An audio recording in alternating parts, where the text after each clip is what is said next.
Hello and welcome to Unfudge Your Marketing. This is a show where I chat with business owners and leaders about their marketing missteps, mishaps, and things that didn't go quite as planned. But most importantly, we share the lessons learned with all of you, our listeners. I'm your host, I'm Kristi Mitchell. I'm a marketing strategist and consultant, and I work with service-based business owners who have relied on referrals and word of mouth to build their business.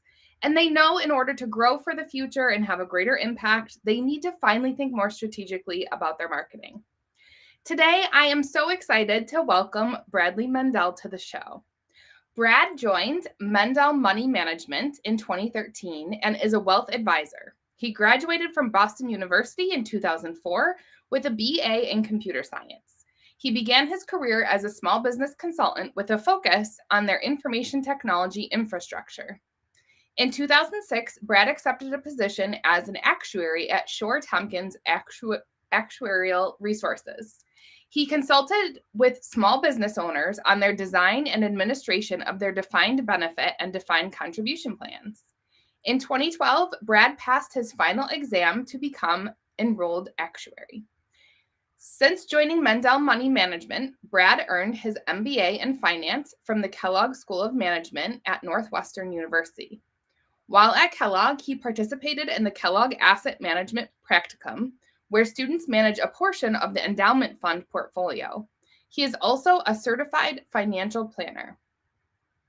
Brad grew up in Northbrook, Illinois, and currently lives with two daughters, Madison and Emerson, and two dogs, Buddy and Sunny.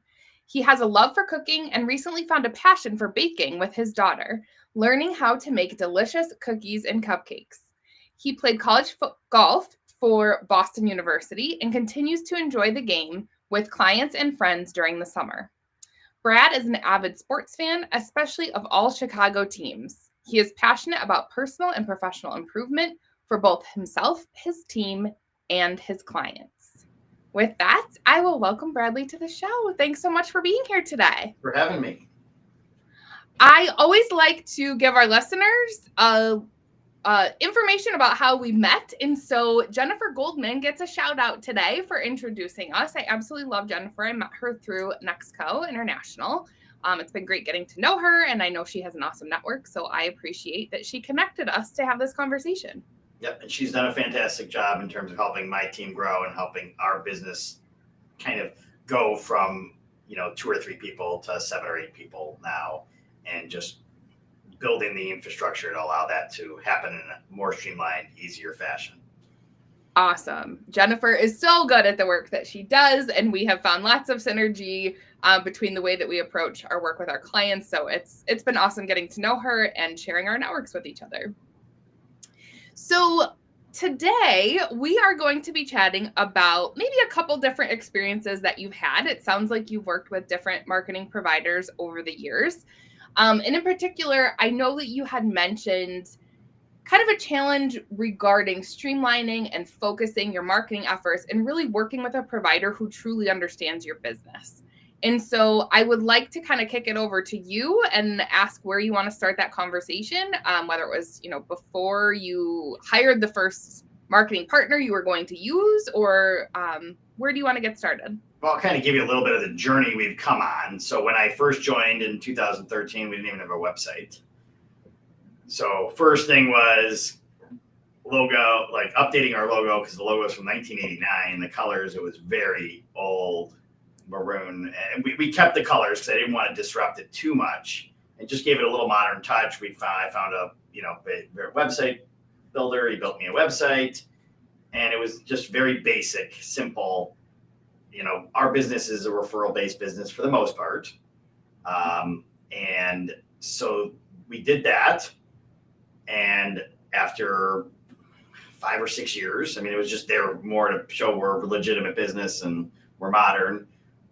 I started to think we need to kind of produce some content and get more educational materials out there for our current clients and prospects to know exactly what we do, because I think there sometimes is a myth around you don't exactly know what service businesses do, who's the right fit for you, what types of advice you provide on top of investments, and just sometimes people don't really understand the basics of what we do.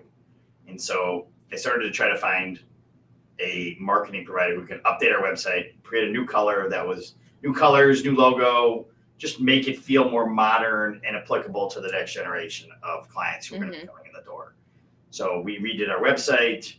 We started to do some social media, and I tried to work with this firm, but it was really difficult because they were really just a website provider, and they were used to working with a lot of big businesses on full marketing plans, and we weren't ready for that at that point in our journey. So I tried to find some do-it-yourself solutions. One of them was called Advisor Stream, which gives you content and a newsletter. And what I found is it didn't look very professional. It was very hard to create my own content beside their content, because I felt like just using canned content and links of articles, not really sharing our perspective and our point of view, wasn't as valuable as if I put my own content in there. We didn't have to do things all the time, but if we did 1 or 2 pieces a month, very simple stuff, put our own spin on what we do would be helpful. Also during COVID, we started doing videos and trying to push those out. And I really did a very rudimentary job. I basically put myself on video camera and then weaved it into a PowerPoint presentation with some charts and some graphs, and just started to push that out to clients, as well as just like, how can they see us and be a part of us? That was kind of in the middle of this journey. And then I found Advisor Stream like 3 years ago, was trying to make it easier to do versus using MailChimp. And I was really just building it myself, and it was not very easy. And I'm a computer science major, so I built websites before, but it was really hard to make it look professional on my own. It was taking up so much of my time. And then if I had a teammate do it, they didn't have the skills or the expertise to do it. So it was just like, using these tools was not as efficient as it should be. It was actually costing me more money than I think using an outside provider. Yep. And then I also wanted to do more professional video with it actually edited. And so I started to use a company called True Productions, and they did a fantastic job on the video side. And they did a good job on the website side, but it was not a full solution. They didn't do social. They didn't do a lot of other things, and they didn't understand our business in the way that they needed to. And it would have taken some time to get them up to speed. And it was still felt disjointed, not really a complete marketing plan where we could A to Z use one person. They'll find the right people to do the work for us.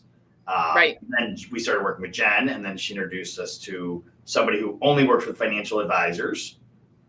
And then what I loved was she had a slide deck about her business instead of the simple pamphlet or thing with a lot of content and a lot of copy, but not a lot of like easy to scroll through and figure out what you do and how you serve clients. And at the same time, we were also kind of trying to create 2 different business models inside our own business. So our traditional business is high net worth. We would have a minimum account size you had to have, and if you didn't have investments, we couldn't help you really. And so I came up with a subscription model using a piece of software, and it's $100 a month, and that's kind of our minimum if you don't have at least $750,000 to have the more full service white glove offering. We have this $100 a month, and if you want us to manage money, we have the ability to do so for a fee on top of that. But there's no minimum; anybody can work with us. And so I really wanted to communicate that on our website and throughout our marketing materials, that there are 2 different paths for you to go on. Which one's best for you? Like, you don't have, even if you have like $3 million, you still can do the $100 a month plan. It's totally up to you what works best for you, whether you want us to be that white glove service provider or kind of just get to know us through this easier to use model where it's automatically charged on a credit card, and we're here to help you and we know about your financial situation.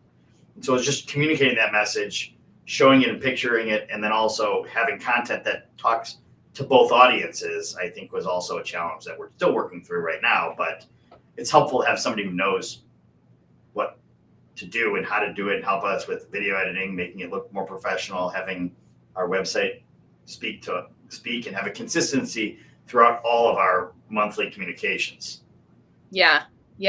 That's awesome. Okay, there's so many things that I want to pull out from your journey here with marketing the business. So the first thing is, it sounds like the first provider that you went to could do some of it, but not all of it. And I think that is, I hear that a lot from other business owners, that they get into this, usually there's one priority that they have a focus on. It sounds like for you at the time, that was the website. Like, we really need a website. And then, you're hoping that they can kind of provide these other services in some agencies. And I don't want to speak for you. I don't know your, the ins and outs of your particular experience, but I think some agencies say that they can do all of these things when really maybe they're the best at one of all of those things. And so they're going to put all the time and energy and budget into that thing. And then the other things don't get as much attention, which can leave the business owner feeling like, okay, but what about all these other pieces that we wanted to address? Well, there's a small business owner, you have maybe a few $1,000s a month dedicated to marketing, and they want, tens of thousands of dollars a month of marketing and to do everything. And there's got to be the right fit for what you're trying to accomplish. Yes. And somebody who's going to tell you straight, is it worth the investment or not? Like you have to choose your path, know what your path is, how much you're willing to spend, and what your return is. And it takes time to get that return. I recognize that. My marketing today hopefully will produce results in 9 to 12 to 15 months down the line. But I've already seen, just using our, we tried to buy some leads from this company called Smart Asset. And we got an email list because of it. And just by doing this new marketing program where we send some emails to prospects, we do social media, we do emails to clients and prospects, and some emails to only clients. I've gotten new clients just from that, and I've gotten people who were previously prospects to re-engage with us through just drip email marketing type stuff that looks more professional, that speaks more to our audience than it was before with the one monthly newsletter. So yeah. Okay. That's awesome. All right. So now you're giving me even more things I want to talk about with you. And I also just want to tell people, video is not that hard. It really is not. Like, you just literally can use Loom I don't even use Loom anymore, but I was using Loom. I was having technical issues with it on my computer. You just record yourself, send it to somebody who can edit it, and they can edit it up. And even Loom can do a lot of cleanup on its own and make it look really good for you. Like, it's really not. Yes. And I don't pay a lot of money per video for somebody to edit it. Yes. Another great tool for videos that I've been talking a lot about lately is Canva. A lot of people are already using Canva to create designs, right, for social or brochures or whatever. I struggle to use Canva, but I've heard it's a tool, and I've seen a lot of great work done with it. Yeah, and you can edit videos now in Canva and add captions to them and all of that. So yeah, that's a great. I appreciate you. I love Loom. Loom is. That was my first go-to, especially for clients, walking people through. Teaching somebody how to doing training, and also creating your own. We have a database of Loom videos that people can watch if they forget how to do something. Yep. And I tell you, creating that video versus just actually writing down all the steps, it's easier for people to follow. They can zoom forward or zoom back, and it takes a fraction of the time than writing out your process. Yep. I love too when Loom tells me how much time I saved by not scheduling a meeting with someone and sending a Loom video instead. Nice little built-in feature they have. Okay, so we shared some great video tips and tricks for people. Another thing I want to go back to that you mentioned, Bradley, and kind of this marketing journey that you have. And the reason I want to go back to it is because I have a client who did the same thing. They are also in the wealth management space. They went and they've kind of gone in waves similar to you. And that's okay, we invested in something, and then, all right, maybe we're just going to do this in-house, but maybe we'll subscribe to this tool that's specifically meant for people in our industry. It'll give us content. It'll help us create all these things that we want to for our marketing. And it sounds like it sounded like a really great idea. And then you got in there and you realized there were a lot of limitations with it. You couldn't make it look the way you wanted to. The generic content you knew wasn't as good as the authentic content that you could be creating specifically for your business and the way you want to talk about it and all those things. So I just want to go back to that specific scenario because I know that other business owners have struggled with this, where it's okay, we tried outsourcing, it didn't work, so let's bring it back in-house. How do we find the right tools that are going to help us do it in the way we want to do it? So I'm curious, from that specific experience that you had investing in that software to help you with your marketing, what did you, I heard from you say there was a lot of wasted time, which time is money, right? And so how long did you kind of wrestle with that tool and try and make it work for you? And when did you finally realize? 3 different tools to see if I could make them work. And I was never in the end, really pleased with the content or the custom ability to build my own sort of content in a way that would be easy for people to use and understand. So, yeah. So I'm just curious for those people out there who might be in a similar situation or exploring, potential tools like that for their business. What did you set parameters for yourself in terms of like, how long are we going to try and make this work? Or what are kind of the non-negotiables that helped you realize this isn't going to work for us? We need to find a different path forward. Well, it was a 1-year contract, and halfway through I knew it wasn't right. So I knew we needed to take our time to find the right provider at that point too. So. Gotcha. Okay. Yeah. I think that's, a lot of conversations I have on the show, we talk about like, how long do you give something to try and see the results for it, to see, if it's worth it.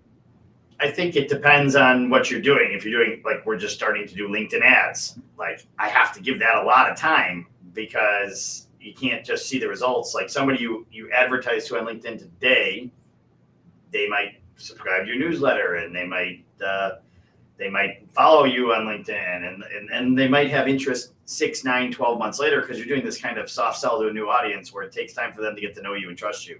And in our business, it's the know, like, and trust factor is huge. And the reason why I think social media can be powerful for us in the long run is people who know us through somebody else, like they're connected on a second or third connection. It gives them an opportunity to just watch if they want to. And when the need is there, then they can ask their friend that knows us, how do you know them? Are they good people? Are they good? You work with them? Like they can ask, they can do their own research in the background, look at our website, watch our videos, whatever they feel like they need to do. And then they'll feel comfortable reaching out. And once they reach out, generally, I think that that's going to be a higher quality lead, more likely to do business with us and more likely to stay with us for the long run. And that's really our goal. Yeah.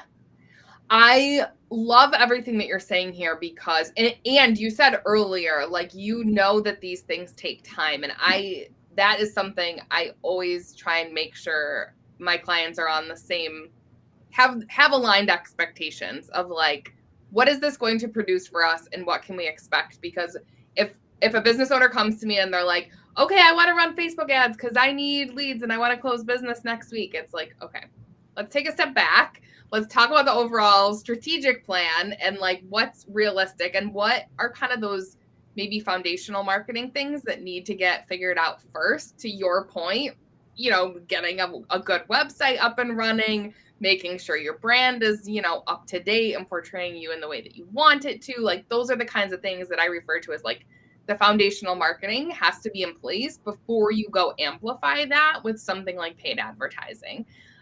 So I think that it's important to go into it with the right mindset in that way of like what needs to happen first and what is the timeline we might expect to see results in, because exactly like you said, like 9 months, I think is what I was told it takes roughly from engaging and starting to build so you start to see results. So it totally depends on the industry for sure.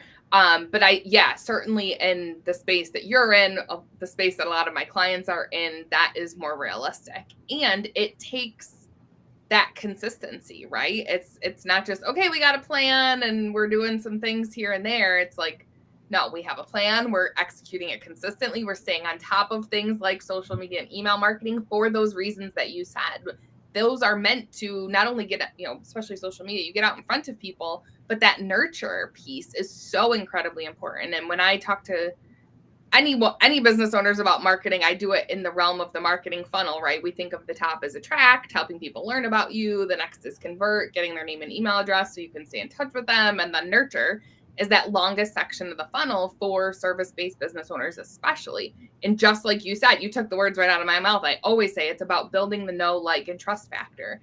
And you can't do that if you don't have those back-end systems in place to be able to stay in touch with your audience over time and build that like and trust factor. That's so incredibly important. And the other thing is aligning your activities with what you like to do and what your comfort level is as a person. If you try to force yourself out into less comfortable situations, like for me, I love playing golf. So I get out and play golf and I meet people that way and that helps me. Now, is that the best use of my time? That depends, but it's what I like to do. And if you like to go fishing or if you like to go to cooking classes or whatever you do. It's really in our business when it's referral based. A lot of it's getting out there in the community and talking to people, meeting people, and getting people to know, like, and trust you. So that's one of the things. So like, we're starting to do free educational programs to companies, employees, because that's my comfort zone. Mm-hmm. It's getting out there and speaking and teaching and helping people. And if they are a good fit over the long run, they'll get to know us, they'll get on our email list, and then, that'll be just another way we can generate business just by be authentically ourselves and doing what I like to do. And if I have another advisor and he likes to do different things, we're going to get them involved in those things. And if we have the right back-end marketing systems like you're talking about to keep in touch, we're more likely to 2, 3, 5 years down the line, when the person retires from that company and they need somebody to talk to, we're going to be much better positioned to be that person. Yes, absolutely. I 1000% agree with you that we have to find the marketing tactics that we enjoy. Because I say that all the time in my LinkedIn content. Like, if you're dreading creating your email newsletter, guess what? People are going to dread reading it, and they're probably not going to, and it's not going to be effective. So figuring out what ways you enjoy showing up and doing that with a strategy behind it, so you kind of have that plan that ties it all together. But I think it's so incredibly important to find the things that you enjoy. The one thing I would say to get out of your comfort level would be video, because it was hard at first, and I dreaded it at first. I love that you brought this up. And then it's so common. The more I did it, the better I got at it. And also, like, don't read a script. It's like, create bullets, speak from the top of your head. If you're doing an ad, then you can maybe do a script. But I would say, when you're speaking to your audience, come up with a plan of what you want to talk about, and try to not read from a script or even have the bullet points in front of you. Yes. And what I do is I just literally hit record, and I try it like 6 or 7 times in 10 minutes. Mm-hmm. And I'm done. I send it to my video editor. They cut it up and they make it work for me. And it's not really that hard. So I'll schedule time once a month, and I'll do like 4 videos in 30 to 40 minutes. Yeah. Then I'll send them off, and they edit them, and they put them out there when they need them. And it's really, better. And I've gotten great feedback from clients, and I get my dad, who is our chief financial officer, out there once a quarter. I get Alex, who's my associate advisor, on camera talking to. So it's just, getting people comfortable to do it, and just doing it. I think you get comfortable over time. That's one area where I'll say, get out of your comfort level, just do it. Yes, I totally agree. And I think there is a balance there, right? Of this, like, do what you enjoy and be open to new ideas and be willing to try new things. And I know so many business owners and leaders in businesses are so hesitant to get on video. It's super intimidating. They're scared to do it. But I think, and it sounds like this was your experience too, you getting started is the worst part, and then you practice it. I think of it as like going to the gym, right? You got to build the muscle. You gotta put in the reps. And you'll get better at it. And every time it'll get a little bit easier. It'll feel easier. You'll need less takes to say what you want to say. And it's my monthly newsletter. A video accompanies my monthly newsletter, because some people don't want to read it, or they might need to watch the video to say, oh, I want to read this content that he's talking about in there. Yes. Yeah. And it's such a great way, again, like we were saying, building that like and trust factor. I mean, video is just such a powerful way to do that. It really helps people get a better sense of who you are, what you stand for, what's important to you, and if they can see themselves working with you. So I love video for that reason. Bradley, we covered so much information in this chat, and I want to go back, if we can just quickly go back to, you were talking about buying a list. And we don't have a ton of time, but I would like to revisit what you were saying about that, because you might be the first person ever that I've heard buying a list actually paid off. Because I actually tell people never. No, the return on investment wasn't good. Okay. Yet. So I've gotten 3 or 4 clients, and it was an expensive proposition. And it wasn't buying a list. It was, they sign up, they send the lead to multiple advisors. You're supposed to have like email and text messages in front of you. Call them and you try to convert them to clients. Gotcha. But I have one client who's worth, a good amount of money, who is not using us for all of their net worth right now. And even if that one client converts to a full client versus just a subscription client, then it may have paid off. Yeah. Than all that money. Yeah. Because in our business, if you get a really good top end, top quartile client from your marketing, it's hard to spend too much money, unfortunately. So yes. Yeah. Okay. Lifetime Gotcha. value of So a client who pays $20,000 or $30,000 a year with a 25% margin is very high. Yes. Yeah. Okay. So I see. It wasn't buying a list. It was buying leads who had expressed interest in what you offer, Correct. and they're being sent to. Okay. And that's actually something we'll talk offline. One of my clients was exploring something like that. So I'd like to talk to you more about that. Of course. But okay, that makes total sense. So yes, investing in something like that. And I think that's the really tricky part about tactics like that, is that they're usually really expensive. And again, going back to what we said before, it could take a really long time to be able to convert that and realize the ROI on it. And what I learned is that's not me calling people who it's not a cold call, but it's basically a cold call, effectively. Right. Out to be. They didn't realize they were going to get a call from. Most of them didn't realize it and didn't want to talk. And they're probably getting them from multiple companies just like you, right? Yeah, and I felt like the education piece was more my angle that I felt like was going to be more effective use of my time, because if I can go speak to a company once a month, maybe have 10 to 30 employees, that's going to be more valuable to me. And I'll go back to those companies every year, every quarter, whatever the companies want. I think that'll be more valuable for me in my business and the way we like to do things than kind of the buying leads type of. Right. Awesome. Okay. All right. So again, we covered a lot of ground in this conversation. Some of the takeaways that are standing out to me are: explore video. Don't wait. Push yourself outside your comfort zone. Try and use it. Another thing is kind of this learning process that just happens through using outside providers, trying to bring something in-house, subscribing to software that might help you, and really just, you have to keep iterating and figuring out what are you missing and how can you do it better and how can you get what you need to feel great about your marketing. That was something I'm taking away from this conversation. Sure. Is there any kind of last thing that you want to leave our listeners with?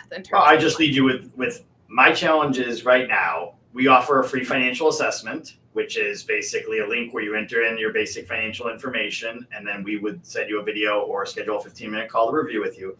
It's getting people to click and do versus go to the page and then stop and say, I don't want to give my information. So it's kind of like, that's where my challenge is right now. I think once I get that and I get them to understand our value, I think it'll be a much easier process to get new business in the door. It's kind of, how do I get that part? That's my next challenge that we're just doing. So. Yeah. I love where your mind is at, though, that you have these kind of like priorities and you know that like each thing is building on itself. So I'm sure your marketing is going to be super successful as it continues to evolve. If any of our listeners would like to learn more about what you do and what your company's all about, how can they connect with you and learn more? So they can reach out to me at brad@mendelmoney.com or go to our website, www.mendelmoney.com. We offer free financial assessment. You can sign up to just get emails of our content, that come out every week or a couple times a month, or they can go on YouTube and they can subscribe to my YouTube channel. We have a YouTube channel where we publish our videos a couple times a month, or follow us on social media, LinkedIn and Facebook, and get all that same content. So awesome. Happy to connect with anybody else who wants to talk about marketing too. I love talking to other business owners. I'm a passionate business owner. I love process. I think marketing is really intriguing and interesting. And I love just helping people with their business. So I'm happy to connect and network with anybody interested out there as well. So. Awesome. Thank you so much for that, Bradley. Thank you so much for coming on the show. I appreciate your willingness to share your experience with all of our listeners. My pleasure. Thank you.